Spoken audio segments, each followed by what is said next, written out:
자, 이번 시간에는 연습 문제를 통해서 지금까지 학습한 해상 위험의 이 정리를 하도록 하겠습니다. 자, 1번 해상보험에서 건인이라는 것은 가까운 원인이라고 그랬죠. 건인, 가까운 원인. 자, proximate cause 해가지고 그 건인의 설명에 해당되는 것은, 자, 1번 시간적으로 가장 가까운 원인, 2번 사건을 일으킨 가장 지배적인 원인, 보험증권상에 명시된 원인, 보험자가 판단한 원인. 자, 우리가 처음에 이 건인이라는 의미는 처음에는 그 손해와 가까운 순서로 가령 A라는 원인으로서 B라는 원인이 발생했고, 그 결과 C라는 결과가 발생했을 경우에 그 C라는 결과에 가까운 B가 원인이라고 봤습니다만은, 점차 보험의 이론이 정치화되고 보험의 이론이 발전되면서 이 건인이라는 것은 실제적으로 그 사고를 일으킨 가장 효과적이고 지배적인 원인을 물어본다, 가까운 원인, 즉 건인으로 본다 하는 소위 이론적으로 발전해 왔다는 얘기를 했었죠. 그래서 우리가 해상보험에서 이 원인이라 하는 것은, 자, 담보위험이냐 아니면 면책위험을 판명하는 굉장히 중요한 것이기 때문에 이 건인 혹은 인과관계로는 굉장히 중요하다 그랬습니다. 그래서 우리는 이 건인이라는 것은 사건을 일으킨 가장 지배적인 원인이라고 할 수 있다 하는 거. 자, 그 다음에 우리는 이제 위험 변경과 관련된 것이죠. 다음 중 목적항의 변경에 해당되는 개념은, 자, 목적항이 변경되는 것은 우리가 항해 변경이라고 했습니다. 1호 항해 지연 선박의 변경도 전부 위험 변경인데, 그 위험 변경 중에서 항해 변경은 목적항의 변경을 의미한다고 했었습니다. 물론 넓은 의미에서 출발항이 변경되거나 아니면은 소위 원래 목적항이 아닌 다른 목적항을 향해서 출발하는 경우도 있다고 했습니다만은, 그런 경우는 아예 보험 계약의 내용과 소위 배치되기 때문에 처음부터 보험자의 책임이 개시하지 않는 것과 마찬가지로 했습니다. 그래서 우리가 진정한 의미에서 협의의 의미에서의 어떤 항해 변경이라 하는 것은 목적항의 변경이라는 얘기를 했었죠. 자, 그 다음 3번 구양식의 보험증권. 자, 앞에서 우리는 로이즈 보험증권을 이야기했습니다.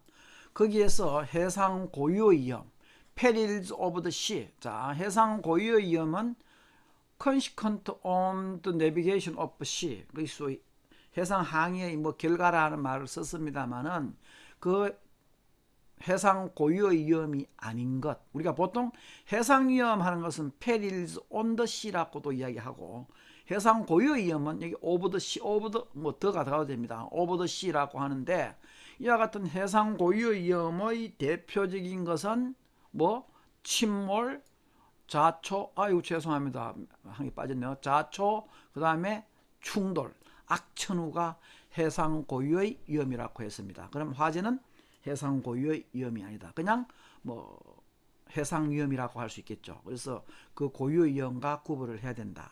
그래서 해상 고유의 위험이 대표적인 것이 sinking, stranding, collision 이와 같은 것들이 있다. 그 다음에 heavy weather, 악천후, 그죠? 악천후에 의한 거. 자, 그 다음에 4번 구양식의, 자, 과거 우리가 구양식의 보험증권, 쉽게 말하면 로이즈 보험증권상에 명시된 기타 일체의 위험, 자, all other perils가 의미하는 바는 무엇이라고 그랬죠?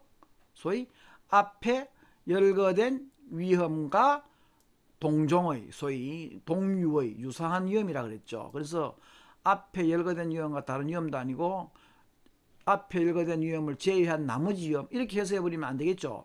앞에 열거된 위험을 제외한 나머지 하면 모든 위험이 다 소위 위험이라고 보면 되기 때문에, 당연히 이때 all other peril은 앞에 열거된 위험과 동종류의 유사한 위험을 의미한다고 했습니다. 그래서 이것을 여러분이 all other perils의 의미.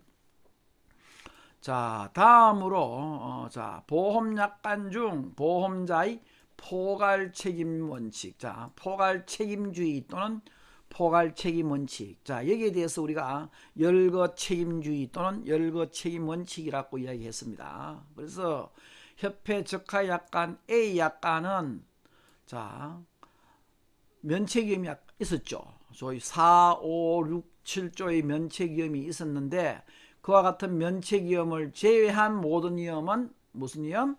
담보위험이기 때문에 A 약관은 소위 포괄 책임주의 또는 포괄 책임 원칙을 한다 그랬고, B, C 약관은 자, B, C 약관은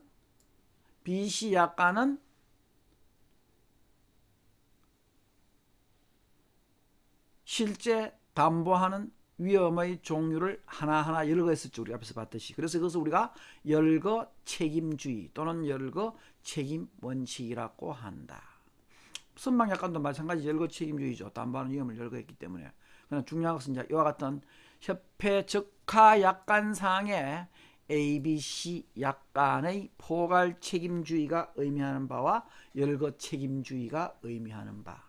특히 이제 나중에 인과관계론을 보면은 A 약관은 분명하죠. 그 원인이 무엇인가를 판명하면은 보험자가 책임을 진다, 책임을 지지 않는다 하는 것이 나오는데, BC 약관에서는 면책위험도 있고 담보위험도 있는데 그 면책위험도 있고 담보위험도 아닌 것은 비담보위험이라 그랬습니다. 그래서 이 비담보위험은 우리가 일명 중성위험이라 그래서 담보위험과 결합할 때는 담보위험화 돼버리고 소위 이제 면책위험과 결합될 때는 면책위험으로서 돼버리는 이런 성질을 가지고 있습니다. 그래서 소위 인과관계론을 이제 따질 때 비담보위험이 그런 측면에서 역할을 하고, 비담보위험이 단독으로만 발생했을 경우에는 어떻게 보면은 면책위험과 똑같은 성질을 지니고 있다. 왜?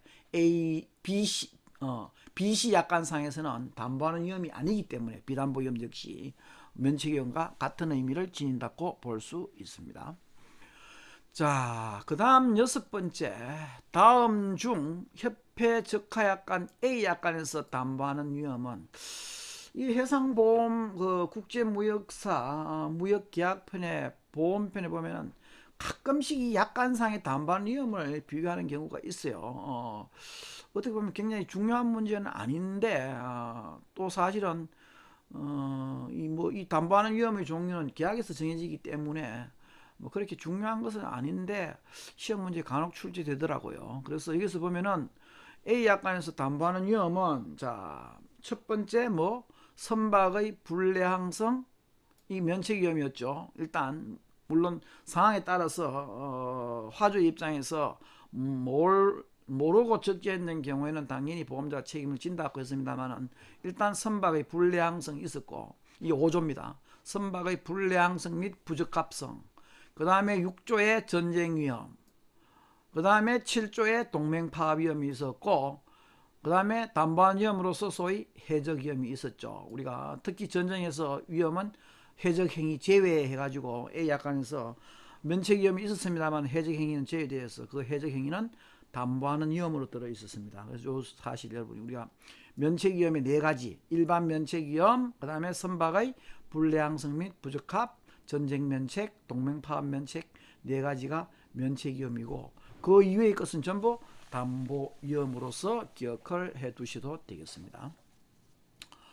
자, 다음 7번 문제. 자, 다음 중 협회 적하약관 B 약관에서는 담보하지만 C 약관에서는 담보하지 않는 위험. 자, C 약관에서 아까 담보하지 않는 위험 대표적인 것이 뭐 있었습니까? 자, 우리가 화재 침몰, 자, 그 다음에 피난항에서의 화물의 양하. C 약관에서 담보하지 않는 위험은 뭐 있었습니까? 갑판 유실 위험, 그죠? C 약관에서는 갑판에 적재된 화물이 갑판상에서 유실되는 거, 워싱 오버보드 했습니다. 그래서 그 갑판상에서 유실되는 위험은 담보하지 않는 위험이라고 했습니다. 화재 침몰, 피난항에서의 화물의 양하 중 발생한 손실 등에 대해서는 B 약관, C 약관 공통적으로 담보하는 위험이라고 했었죠. 그래서 전부 담보하는 위험이라고 볼 수 있고, 자, 마지막으로 자, 다음 중 협회 적하 약관의 일반 면책 위험. 자, 우리가 4조에 일반 면책 위험이 들어 있었습니다. 4조에. 자, 그래서 제일 첫 번째 우리가 면책 위험을 학습하면서 공부를 했는 것인데, 그 일반 면책 위험에 해당되지 않는 것은 자, 피보험자의 고의적인 불법 행위. 자, 어떠한 경우도 안 된다 그랬죠. 그래서 물론 이 고의적인 불법 행위는 당연히 안 됩니다. 이 불법이라고 하는 것 자체가 우리가 말이 안 되는 것이기 때문에 고의적인 것은 당연히 불법 행위가 전제가 되지만, 물론 고의적으로 하더라도 불법이 아닌 경우 있죠. 앞에서 내가 정방방위의 예를 들었었는데, 고의적인 행위를 하더라도 소위 투하와 같은 그런 정당한 것은 당연히 우리 불법 행위라고 볼 수 없죠. 그래서 피보험자의 고의적인 불법 행위는 당연히 면책 위험이다. 보험자 입장에 있어서 당연히. 그 다음에 포장의 불완전. 자, 포장이 굉장히 중요하다 그랬습니다. 물론 당사자가 계약을 체결할 때 포장에 대한 조건이 있습니다. 당연히. 그래서 그 포장 조건대로 포장을 해야 되지만은, 가령 깨지기 쉬운 물건을 아무렇게나 포장해갖고 운송 도중에 깨졌다? 그거는 보험자도 소위 그건 당연히 깨질 것이라는 것이 얘기는 할 수 있기 때문에 당연히 보험자가 책임을 지지 않는다라고 볼 수 있다. 그 다음에 나왔던 뭐 있었습니까? 고유의 하자. 그죠? 고유의 하자도 보험자가 책임을 지지 않는다. 이 고유의 하자라고 한 것도 미리 이미 그러한 사실이 발생할 것이라고 되는 필연적인 것으로 되기 때문에, 우리가 이 보험에서 한 가지 예를 들자면은 반드시 우연적인 사건이어야 된다 그랬죠. 필연적이면 안 된다라고 이야기했었는데, 자, 이런 얘기를 하니까 어떤 학생들은 어떤 질문을 하느냐 하면은, 그럼 생명보험에서 사람은 죽는다는 것은 필연적인데 그것은 왜 보험이 됩니까? 라고 이야기를 하더라고요. 그러나 사람이 죽는다는 것은 필연적이지만은 언제 죽는다는 것은 모르죠. 그러니까 그것이 우리가 하나의 어떤 사람의 사망이라는 것도 우연성에 소위 기반을 두고 있다라고 이해를 하셔야 됩니다. 그래서 이 고유의 하자라는 것은 화물 자체에 소위 이와 같은 하자가 내포되어 있다면은 당연히 소위 깨질 것이다. 왜? 부패하기 쉬운 상품이 부패한다. 혹은 아까 얘기했듯이 깨지기 쉬운 물건이 깨진다. 뭐 녹슬기 쉬운 제품이 녹슨다. 이와 같은 경우 우리 전부 하자라고 하는데, 그런 하자는 우연적인 것이 아니라 필연적이라고 간주되기 때문에 보험의 대상이 되지 않는다라고 볼 수 있고, 지 또는 벌리의 위험에 의한 것은 물론 우연적일 수 있겠죠. 그러나 약관상에는 규정이 되어 있지 않습니다. 그래서 영국 해상보험법상에서는 지 또는 소위 벌레에 의해서 소위 손상을 입는 경우는 법적 면책 위험으로 있었습니다만은, 약관상에는 면책 위험이 되어 있지 않기 때문에 A 약관에서는 당연히 무슨 위험? 담보 위험이라고 볼 수 있고, B 약관에서는 지 또는 벌레의 위험이 담보 위험도 아니고 면책 위험도 아니기 때문에, 이런 위험은 BC 약관에서는 무슨 위험? 비담보 위험 혹은 중성 위험이라고 할 수 있겠습니다. 자, 이상으로 해상 위험에 대한 소위 전반적인 학습을 마치도록 하겠습니다. 수고하셨습니다.